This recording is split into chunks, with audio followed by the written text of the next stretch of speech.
ध्यान से समझिएगा, सीबीएसई के बच्चों के गुनेगार मिल चुके हैं नियरली, अब उन्हें सजा देना बाकी है और बच्चों को इंसाफ मिलना बाकी है। आपको समझना पड़ेगा, जो ये कंपनी पूरा evaluation process, scanning ecosystem, software वगैरह लगा रही थी, उस कंपनी का नाम है कोएम्ड एड्यूटेक। अब जो सीबीएसई है उसने 3 बारी टेंडर निकाला कि भाई हमारे को ऐसा ओएसएम सिस्टम चाहिए, कौन सी कंपनी, प्राइवेट लिमिटेड कंपनी करेगी ये बताओ। पहले टेंडर में किसी कंपनी ने अप्लाई नहीं करा, दूसरे टेंडर में कोई भी कंपनी सीबीएसई के सेट पैरामीटर्स को क्वालिफाई नहीं कर पाई, और थर्ड पैरामीटर में ये नहीं कोई नई कंपनी बुलाई है, पैरामीटर्स को कम कर दिया गया। और क्या पैरामीटर्स कम करे मैं आपको बताने वाला हूं।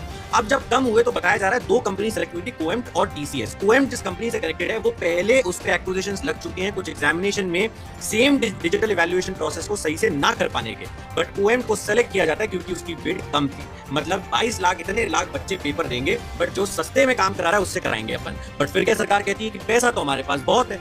अब बात क्या है ये कोएम्ड कंपनी के लिए क्या पैरामीटर्स कम करे गए।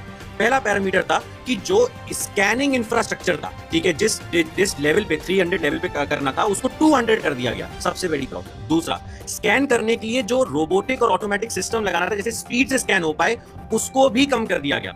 उसके बाद जो सॉफ्टवेयर मैच्योरिटी का सर्टिफिकेट लेवल चाहिए था वो था 5, बट कौन सा कम करके कर दिया गया 3। और इसके बाद अगर किसी कंपनी से गलती हो तो गलती पे क्या पेनल्टी लगेगी, वो ओवरऑल एरर पे गलती का उसको चार्ज लगना था, पर उसको क्या कर दिया गया, कम करके पर शीट पे लेकर आ दिया गया, ठीक है। और जो आंसर कॉपी की स्पाइन होती है उसको खुलने का भी परमिशन दे दिया गया, समथिंग जो करना चाहिए था उसको ऑपोजिट कर दिया गया, खुलना नहीं देना चाहिए था वो खोल दिया गया, ठीक है। और इन सब के बाद सीबीएसई का एक्सप्लेनेशन सिंपल है, ओएसएम सिस्टम में कोई प्रॉब्लम नहीं आई, हमारे प्रिंसिपल्स इतनी वीडियो बना रहे हैं, हमने स्क्रिप्ट भेजी, आप उसको चेक करिए। और तीसरी बात, सीबीएसई बार बार कह रहा है कि हमने तो अभी तक उस कंपनी को पैसे भी नहीं दिए। आपने पैसे नहीं दिए, उसका हम क्या करें।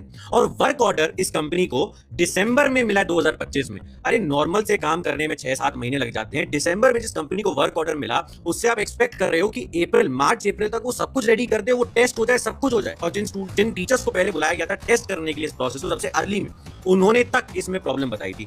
अब अगर रेजिग्नेशन ना मांगा जाए तो भाई क्या मांगा जाए आप ही बता दो, अदरवाइज आप इग्नोर करते रहो ये वीडियो, मत करो शेयर, होता रहेगा, जब आपके बच्चे आएंगे तो पता चलेगा।